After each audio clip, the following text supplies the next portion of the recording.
Good evening guys. So alam nyo ba na ang mga ginagawang investigasyon ng Kamara at ng Senado maging ang Independent Commission ay mga hakbangin lamang na iniutos ni Pangulong Marcos Jr.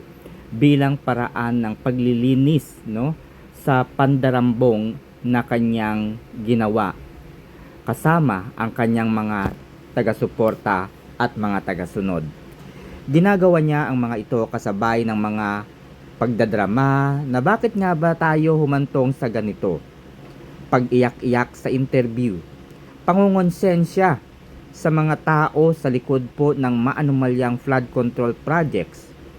Kunyari, hindi niya alam. Kunyari, sinisisi niya ang mga ito, ang mga tiwaling opisyal ng pamahalaan. Para nga naman lumabas na wala siyang alam. Para nga naman lumabas na kinukundina niya ang ganitong gawain. Putang ina. Ikaw ang Pangulo at ikaw ang puno ng executive branch of the government. Putang ina mo ka. Papaano mo nasabing wala kang alam, hayop ka, ikaw ang pinuno ng ehekutibo. Hawak mo at under ng executive branch of the government ang DPWH. Paano mo nasabing wala kang alam? Mga kaibigan, pag-usapan natin at talakayin ang isang napakalaking pandarambong at isang napakalaking krimen na kung saan ay isa sa mga articles of impeachment na maaaring magamit laban kay Pangulong Marcos Jr. Maaari kasi nating sabihin na ito po ay crimes against humanity. Alam niyo po sa definition po ng crimes against humanity, there is a systematic process.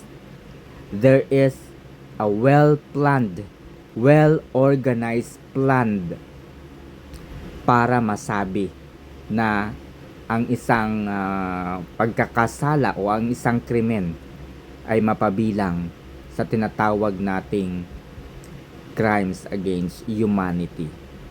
Mayroong sistema. Okay? Ano-ano nga ba ang mga sistemang ito, mga kaibigan? Unahin natin, nang maging Pangulo, si Ferdinand Romualdez Bongbong Marcos Jr., agad-agad nitong binuwag ang ahensya ng pamahalaan na nagbabantay sa katiwalian at korupsyon sa mga ahensya ng ating pamahalaan. Ito po ang Presidential Anti-Corruption Commission na binuo ni dating Pangulong Rodrigo Roa Duterte. Ito ang naging gabay ng pamahalaan ni Duterte para malaman ang mga anomalya, ang korupsyon sa ahensya ng ating pamahalaan. Pinamunuan ito ni Greco Belgica, mga kaibigan. At iyon na nga mga kaibigan, nang binuwag po ang Presidential Anti-Crime o Anti-Corruption Commission, ito po ang dahilan at ito po ang naging daan upang magkaroon ng maayos na sistema ng pagnanakaw sa kaban ng bayan. Ginamit nila ang mga issue na maaaring ipukol, maaaring ibintang, maaaring pag-usapan sa mainstream media at ng taong bayan. Habang ginagamit nila ang mga isyong ito, ay patuloy po ang mga nasa gobyerno sa pagnanakaw sa kaban ng bayan. Nandyan po ang planong impeachment laban kay Vice President Sara Duterte na hindi po nagtagumpay. Nandyan po ang extrajudicial killing. Nandyan po ang war on drugs. Nandyan po ang mga issue tungkol sa mga nawawalang sabongero. Nandyan po ang flood control projects. Marami pong issue na inililink sa mga Duterte hanggang sa humantong sa pagkakadawit ng First Lady Liza Araneta sa droga na ikinamatay nga po ng tagapagmana ng Rustans na si Paulo Tantoco. Okay, so kasama na po dyan ang pagpapadala at pagkidnap kay dating Pangulong Rodrigo Roa Duterte. Habang maiingay ang mga isyong ito, ang mga usaping ito, ay tahimik ang pamahalaan, tahimik si President Marcos Jr. sa mga katiwaliang ito. Noong 2024, nalaman natin, napakinggan natin, the President when he delivered the State of the Nation address, he is very proud and loud to say that there is already 5,500 flood control projects na natapos na. And there are hundreds of thousands of flood control projects are in line and ongoing development. Dinagdagan pa po ito ng mga pahayag ng dating DPWH Secretary Manuel Bonoan at sinabi nitong mula nang matapos ang State of the Nation Address ni Pangulong Marcos Jr. noong 2024 ay nadagdagan pa ito mula 5,500 flood control projects ay naging 9,800 flood control projects. Very proud and loud. Nakakatuwa. Subalit paglipas ng mga araw, linggo, buwan at ngayon nga po 2025, hindi maiiwasan na magkaroon ng pag-ulan sapagkat ang Pilipinas po ay talagang daanin po ito ng bagyo at mayroong mga pag-ulan sa iba't ibang panig ng ating bansa. Sa kabila po ng mga flood control projects na ipinagmalaki ng administrasyong ito ay patuloy pong bumabaha and yet nagiging worst sapagkat kung dati kinakailangan na umulan muna ng halos 5 oras o 6 na oras o magdamag pa bago natin makita ang epekto nito sa ating bansa bago bumaha. Maayos, kumbaga, ang ating mga drainage system at nakakalabas ng maayos ang tubig ulan. Subalit, iba po ang nangyari. Mula sa 5 oras, 12 oras o isang araw na pag-ulan, lagi ay binabaha na ngayon ang maraming lugar sa ating bansa. Kahit na 30 minutos pa lamang ang nakalilipas, ay talaga namang malala ang mga nagiging pagbaha. Ito ang dahilan kung bakit maraming mga estudyante ang hindi po nagkakaroon ng pagkakataong matuto, lalo po silang nagiging kumbaga kulang po sa kaalaman sapagkat kapag wala na pong eskwela dahil sa pagbabaha ay kinakansila na nga po ito at hindi na po sila pumapasok pa. So paano malulutas? Kung inyong mapapanood at babalikan po ang naging interpellation ni Congresswoman Bernadette Herrera at ni Congresswoman Stella Kimbo, mga kaibigan. Napag-usapan po nila ang ipinagyayabang at ipinagmamalaking flood control projects ng Pangulo. Ano pong nangyari? Ito po ang tanong ni Congresswoman Bernadette Herrera, na ang sagot naman ng isang deponggal na kongresista na ewan ko kung paano ko ito i-describe mula sa pagiging pulubi ay naging bilyonaryo, si Stella Kimbo. Inamin nito na mayroong pagkakamali sa plano o nagbago ang plano. To cut the story, wala pong maayos na flood control system ang naisakatuparan. Maingay na 2024 pa. Dahil sa mga kapalpakan ng administrasyong ito ni Pangulong Marcos Jr., wala po kasi silang ginawa kundi ang hanapan ng butas. Wala po silang ginawa kundi sirain ang vice-presidente at ang dating Pangulong si Rodrigo Roa Duterte. Balakid kasi sa kanila ang mga Duterte sa kanilang political na ambisyon.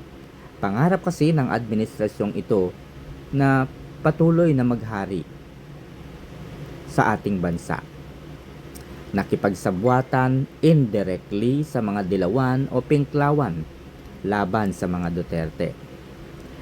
Napakinggan natin, napanood natin at nasaksihan natin kung gaano kadami ang sumusuporta sa mga Duterte.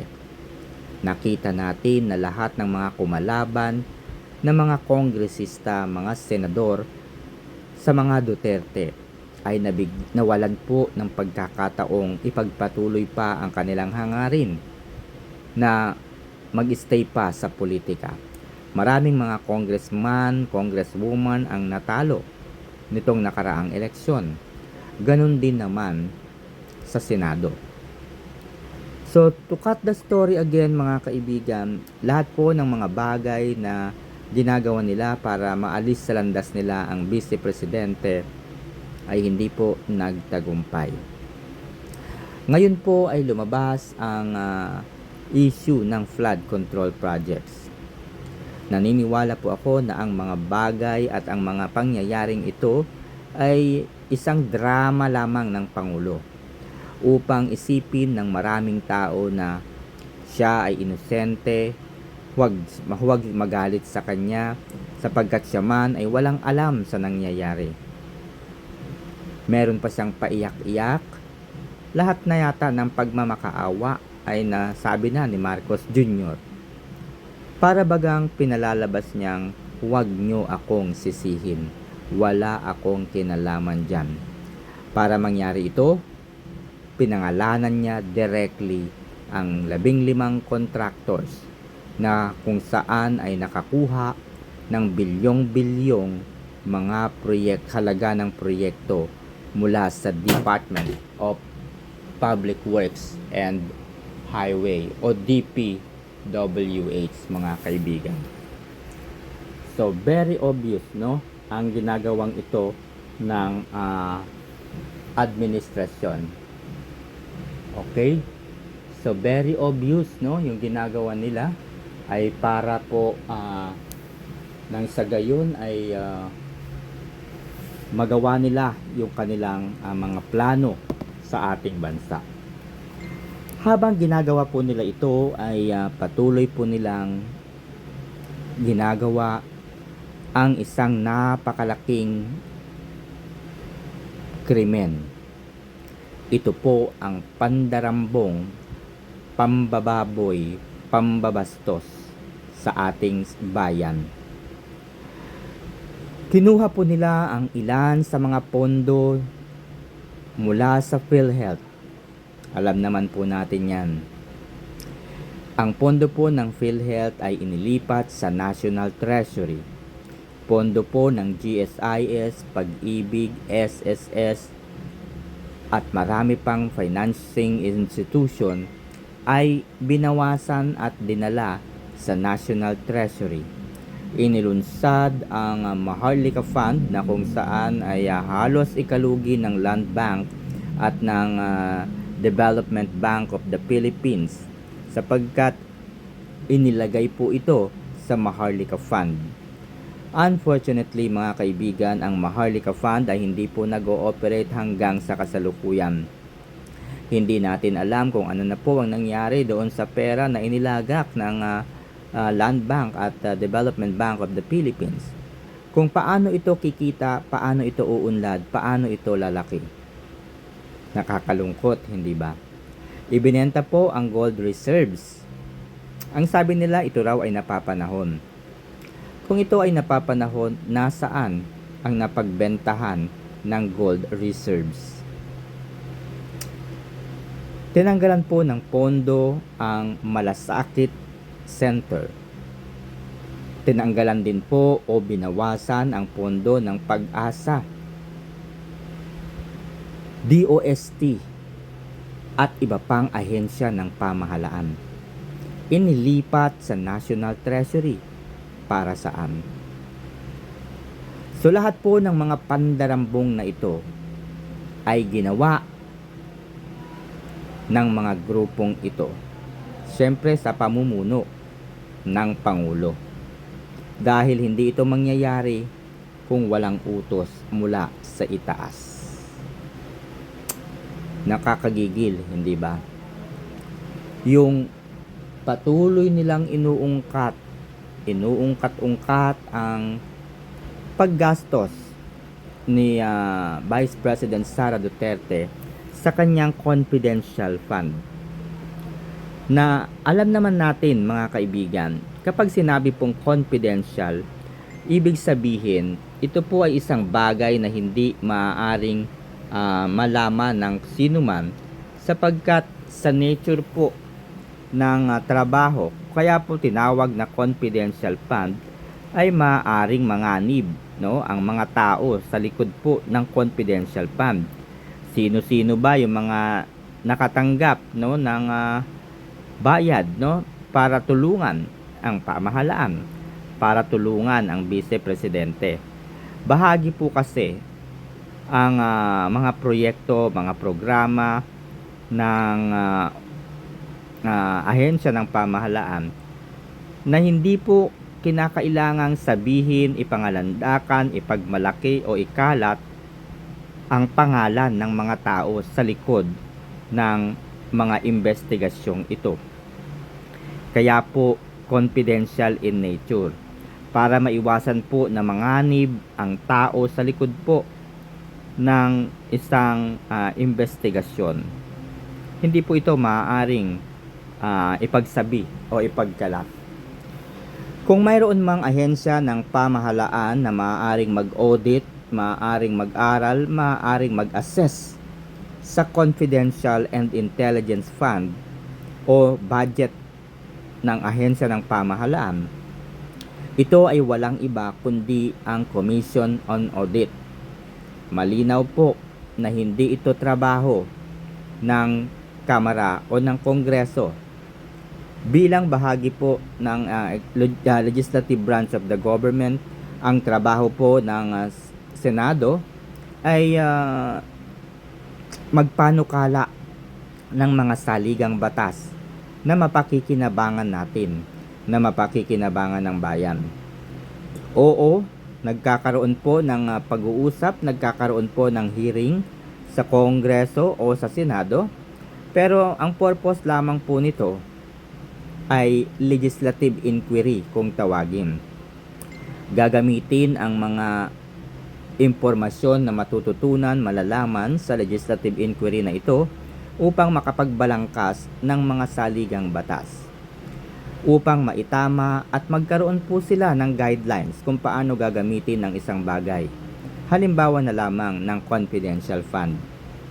Isinagawa ang legislative hearing upang pag-usapan kung paano nga ba ginagamit ang isang confidential fund. Saan nga ba ito ginagamit? Ano nga ba ang nature ng pinaggagamitan ng confidential fund? Ito po ang purpose ng legislative inquiry, upang magkaroon po ng maayos na proseso kung saan nga ba napupunta ang confidential fund. Okay, maaari po silang magpakulong o magkaso sa mga taong involved in the sense of or through endorsement. Yes, they can endorse to the proper agency of the government like NBI, COMELEC, or whatsoever, depende po sa kanilang iimbestigahan. So napakadali namang intindihin mga kaibigan, hindi ba? At ngayon ay lumabas na ang isa sa pinakamalaking pandarambong sa kaban ng bayan. Ito po ang maanumalyang flood control projects.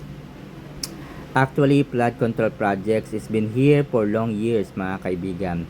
1990, panoorin po ninyo ang sitwasyon sa Senado na kung saan ay nandoon po si dating Senadora Miriam Defensor Santiago. At alam po din ni Senator Panfilo Lacson ang illegalidad na ginagawa sa DPWH. Yes, mga kaibigan. Meron pong isang Senate discussion o Senate inquiry during the time of the late Senator Miriam Defensor Santiago and the other, which includes si Senator-elect Panfilo Lacson. 1990 po ito sa Senado. Ang issue, corruption po sa flood control projects. So, hanggang noon pa po, mula noon pa pong taon na yun, ay talaga naman mayroon ng anomalya sa flood control projects. To cut the story mga kaibigan, panahon na po ng paglilinis sa administrasyon. Kaya iniutos ng Pangulo na imbestigahan ang maanomalyang flood control projects. Inumpisahan niya ito sa paglalabas ng top 15 contractors na involved sa pinakamalalaking scam, sa pinakamalalaking pagnanakaw sa kaban ng bayan. Inimbestigahan at binuo ang Senate Blue Ribbon Committee. Nag-umpisa po si dating Senator Chairman ng Blue Ribbon Committee, si Attorney Rodante Marcoleta. To cut the story, umpisa pa lamang po ng investigasyon ay nagawa na po kaagad ni Senator Rodante Marcoleta ang isang napakatalino at napakagandang estratehiya upang mapaamin ang kontraktor, no, ng Alpha and Omega, St. Timothy at marami pang ibang kumpanya na ang mag-asawang Diskaya, Curly Diskaya at Cesara Sara Diskaya. Sa kanilang sinumpaang salaysay, nabanggit po dito ang pangalang Saldico at Martin Romualdez. Ikinagulat ito ng marami, ikinagulat lalo ng Malacanang, sapagkat hindi ito marahil ang direksyon na kanilang ninanais. Ano nga ba ang direksyon na kanilang nilanais? Hindi pag-usapan at huwag dapat ma-involve sina Zaldico at Martin Romualdez. Sapagkat kapag na-involve ang dalawang ito at inimbestigahan mga kaibigan, maaring bumalik sa Pangulo ang sisi at ang krimen o epekto ng krimen na ito.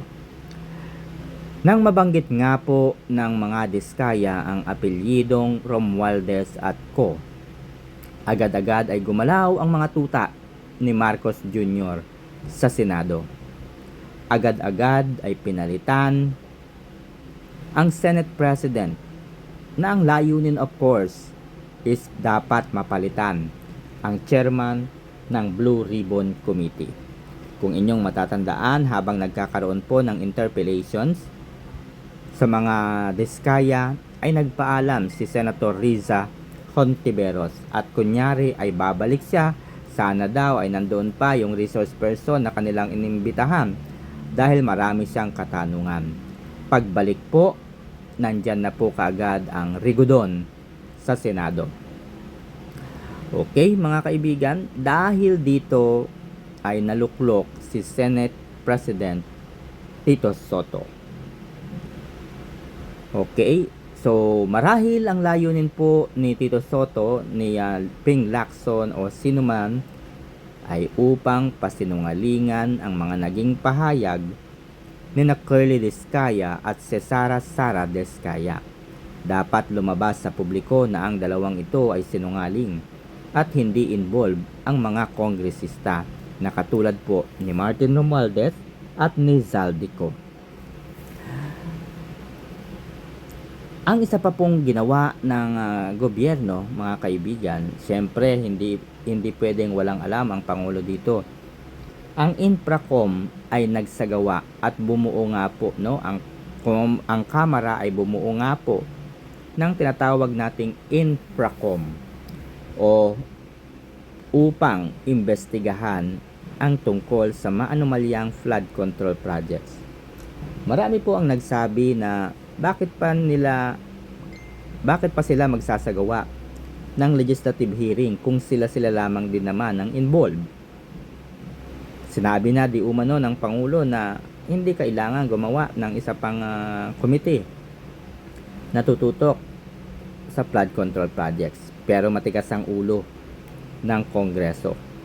Marahil ay hindi nakapagpigil si Martin Romualdez at Zaldico na sila lamang ang madadawit sa usaping ito. And so they invited Bryce Hernandez. Nang maimbitahan po si Bryce Hernandez, dito po ay ikinanta ang mga pangalan ng mga senador. Si Senator Jinggoy Estrada at si Joel Villanueva. Okay, so pansin nyo mga kaibigan, yung thread, pansin nyo yung mga pangyayari, dapat malinis ang pangalan ni Martin Romualdez at ni Zaldico. Marami pong mga dapat imbitahan, mga taong mayroong direct participation sa flood control projects. Kagaya na nga lamang po ni Mayor Benji Magalong. Marami po siyang alam tungkol sa flood control projects. Mayroon nga po siyang USB at sa kabila po ng kanyang malakas na loob na sana ay imbitahan siya ng Kamara dahil meron siyang napakalaking revelasyon, napakalaking pruweba na nakalagay nga po sa USB. Subalit, hindi po siya inimbitahan. Sino po ang inimbitahan? Ang mayor ng Pasig City na si Mayor Vico Soto. Ang layunin, pagmukhaing sinungaling ang mga diskaya. Pagmukhain po na kasalanan ito ng mga diskaya. Diba, mga kaibigan? Sa pagdinig po ng Kamara, nagsalita po itong si Bryce Hernandez. Dahil sa kanyang mga pahayag, mga kasinungalingan, mga hindi po nagtutugmang mga pahayag, ay marami ngayon ang kumukwestiyon. Samantala, si Bryce Hernandez ay nauna na pong na-cite in contempt ng Senado sa pamumuno nga po ni dating Senate President, dating Senate Blue Ribbon Committee Chair, Rodante Marcoleta. So, ang nangyari mga kaibigan, humiling si Bryce Hernandez ng isang bagay, huwag na siyang ibalik sa Senado. Nanganganib daw ang kanyang buhay. Whatsoever, para saan? At bakit manganganib ang kanyang buhay? So hiniling niya na siya ay dalhin sa Pasay City Jail. At ang utu-utong Senate President na si Tito Soto ay agad-agad namang pumayag. Subalit dahil sa matalinong pagdepensa ng mga minority leaders, kasama po si Attorney Alan Peter Cayetano, Attorney Rodante Marcoleta at iba pang mga senador, ay ngayon po ay ibinalik si Bryce Hernandez sa Senado. So, papataas po ng papataas ang mga taong involved. Mula sa mga kontraktor, umakyat ang issue sa mga DPWH officials, sa mga engineers, hanggang sa mga congressmen na involved. No? Pansinin ninyo, ang 17 kongresista na involved sa maanomalyang flood control projects, sila rin po ang mga kongresista na pumirma sa impeachment against the Vice President Sara Duterte. So, dahil nga mga kaibigan ay lumalabas ang involvement ng mga kongresista at ng mga senador, mayroong mga haka-haka na ititigil na ang pagdinig ng Kamara. Ano po ang dahilan? Upang hindi na humantong sa isang investigasyon na kung saan ay iimbitahan sina Zaldico at Martin Romualdez. Dapat hindi na po magkaroon ng interview sa dalawang ito. Kaya napipinto ang pagbasura, ang pag-abolish sa investigasyon na ito ng Kamara. Okay? So, alam nyo mga kaibigan, habang tumatagal at umiinit ang panahon, nako-corner ang Pangulo. Nako-corner dahil wala na po siyang kakampi ngayon, kundi ang kanyang pamilya. So, ang dami po niyang mga paraan para ipakita sa taong bayan ang kanyang malasakit kineme. At nandyan nga po ang isang pangako na ibabalik na ang bilyong peso na ninakaw nila mula sa PhilHealth excess funds patungo sa National Treasury. Kalain nyo, hindi na niya hinintay ang desisyon ng Korte Suprema. So, ano nga ba itong ipinail sa Korte Suprema, mga kaibigan? Diba? Ano nga ba? Ipinapadeklara po ni na Atty. Torreon, Congressman Isidro Ungab, Atty. Martin Delgra. Siyempre, kasama dito si dating Pangulong Duterte. Ipinapadeklara po nila na unconstitutional ang ginawang paglilipat ng pondo at pagmamaniobra sa mga budget ng ating pamahalaan. Wala pa pong resulta.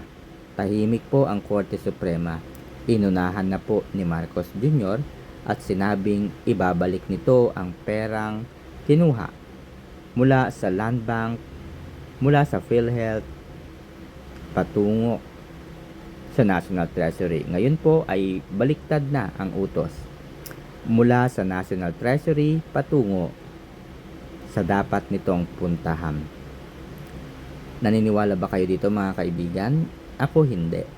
Para sa akin, ito po ay diversionary tactics para nang sa gayon ay isipin ng marami nating mga kababayan na siya ay mayroong malinis na konsensya. So, saan ka ba a-attend bukas, September 21, 2025? Panoorin po ninyo ang pahayag ni Senator-elect Amy Marcos. So, sa tingin ninyo, mga kaibigan, matatawag ba natin itong crimes against humanity because there is a systematic, di ba, na pagnanakaw? Anyway, mga kaibigan, isa pong tanong ang iiwan ko sa inyo. Ano po ang nais ninyong hilingin kay Pangulong Marcos Jr.? Siya ay bumaba na lamang ng maayos sa kanyang pwesto o siya po ay dapat ma-impeach? Yun lamang, magandang araw at mabuhay po kayo. Patuloy po tayong makibahagi sa mga video na ating ginagawa sa ating pagtalakay sa mga issue. Malaking tulong po ito, mga kaibigan, sa lahat upang matuto at malinawan. Yun lamang. God bless everyone.